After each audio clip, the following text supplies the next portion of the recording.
کیونکہ ایسا کرنا ممکن نہیں ہے. میں عاشق ہونے کی حیثیت سے محبت سے باز نہیں آ سکتا.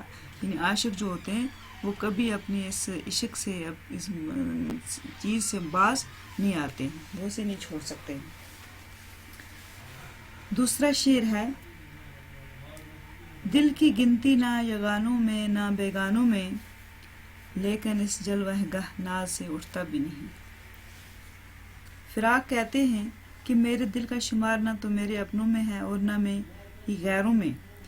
یعنی نہ اسے محبوب اپناتا ہے اور نہ کوئی غیر اسے اپناتا ہے، نہ ہی خدا اسے اپناتا ہے، لیکن اس کے باوجود یہ دل محبوب کی جلوہ گہ ناز سے نہیں اٹھتا. گویا یہ امید لیے ہوئے ہے کہ ایک نہ ایک دن محبوب مجھ پر کرم فرمائے گا. یعنی ایک نہ ایک دن وہ مجھ پر نظر کرم کرے گا میرا محبوب، اس لیے وہ محبوب کی محفل سے نکلتا ہی نہیں ہے. تیسرا شعر ہے: مہربانی کو محبت ہیں کہتے اے دوست، اب مجھ سے تیری رنجش بے جا بھی نہیں. فراق کہتے ہیں کہ میرے محبوب، اگر تو ہم پر مہربانی کر کے ہماری طرف متوجہ ہو، اس سے محبت نہیں کہتے، بلکہ محبت کسی اور چیز کا نام ہے. اپنے محبوب سے کہتا ہے کہ اگر تو مہربان ہو کر میری طرف مجھ سے بات کرے یا مجھ سے محبت بھری باتیں کرے، اس کو محبت کا نام نہیں کہتے. لیکن افسوس اے میرے دوست، میری تیرے ساتھ ناراضگی نہیں ہے اور اصل ان بن حقیقت پر مبنی ہے. تو نے محبت کو مہربان سمجھ لیا ہے، یعنی محبت کو مہربان سمجھ کر مجھ پر آپ مہربانی کرتے ہو. ایک مدت سے تیری یاد بھی آئی نہ ہمیں، اور ہم بھول گئے ہوں تجھے ایسا بھی نہیں. فراق کہتے ہیں کہ ایک عرصہ گزرا، یعنی کافی ٹائم ہوا، مجھے تیری یاد نہیں آئی، میں نے تجھے یاد نہیں کیا، لیکن اس کا ہرگز یہ مطلب نہیں کہ میں تجھے بھول گیا ہوں. گویا تمہیں بھول جانا میرے لیے ممکن نہیں. یعنی کافی عرصہ سے میں نے آپ کو یاد نہیں کیا، اس کا مطلب یہ نہیں کہ میں آپ کو بھول ہی چکا ہوں. یہ ہو ہی نہیں سکتا، یہ بات ممکن نہیں ہے. یہ مجمع احباب، یہ بزم خاموش، آج محفل میں فراق سکن آرا بھی نہیں.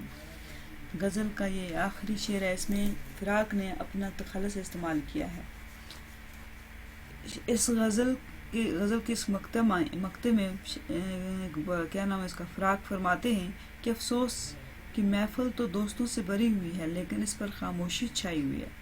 اس کی وجہ یہ ہے کہ آج محفل میں فراق موجود نہیں، یعنی اپنا کہتے ہیں کہ وہ موجود نہیں ہے. اگر محفل میں فراق موجود ہوتا تو وہ شعر سناتا اور باتیں کرتا تو محفل میں اس قدر خاموشی نہ ہوتی. یہ تھا اس کا غزل کا آخری شعر، جسے ہم مقطع بھی کہتے ہیں. اس میں فراق نے اپنا نام، یعنی چھوٹا سا نام جس کو ہم تخلص کہتے ہیں، استعمال کیا، اسی میں اپنے آپ سے مخاطب ہو کر کہتا ہے. اب تیسری غزل ہے اس کی، فراق کی: آنکھوں میں جو بات ہو گئی. یہ اس کا فراق کی تیسری غزل ہے. ایک شرح حیات ہو گئی ہے. شاعر فرماتا ہے، یعنی فراق فرماتے ہیں کہ جب سے مجھے میرے دوست کی آنکھوں سے آنکھیں مل گئی ہیں، بظاہر اگر بات نہ ہوئی مگر آنکھوں میں ایسی محبت ہوئی کہ داستان بپا ہوئی، کہ یہ داستان میری زندگی کا مقصد بن گئی. دوسرا شعر ہے: کیا جانی موت کیا تھی پہلے، اب میری حیات ہو گئی. فراق فرماتے ہیں کہ میں موت سے ناواقف تھا جب زندگی خوشیوں بھری تھی، ہر طرف شادمانی ہی شادمانی میسر تھی، یعنی خوشی تھی. مگر اب ہجر کا زمانہ، یعنی جدائی کا زمانہ اس طرح ستا رہا ہے کہ مجھے میری زندگی موت سے کم نظر نہیں آتی. یعنی میں زندگی میں ہمیشہ خوش رہا کرتا تھا، جب تک میرے عاشق میرے محبوب میرے ساتھ رہتے تھے میں خوش رہتا تھا. جب سے وہ مجھ سے دور ہو گیا، جدا ہو گیا، تب سے میری زندگی جو ہے وہ مجھے موت سے کم نظر نہیں آتی. اب مجھے پتہ چلا کہ موت کیا ہوتی ہے، پہلے میں موت سے ناواقف تھا. اس دور میں زندگی بشر کی بیمار کی رات ہو گئی ہے.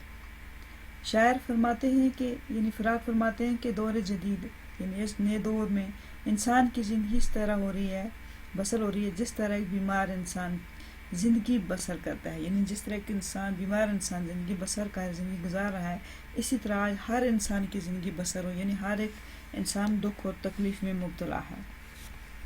جس چیز کو چھو دیا ہے تو نے ایک برق نبات ہو گئی۔ شاعر اپنے محبوب سے مخاطب ہو کر کہتا ہے کہ میرے محبوب تو نے جس چیز کو بھی ہاتھ لگایا وہ چیز تر و تازہ ہو گئی اور میٹھی ہو گئی۔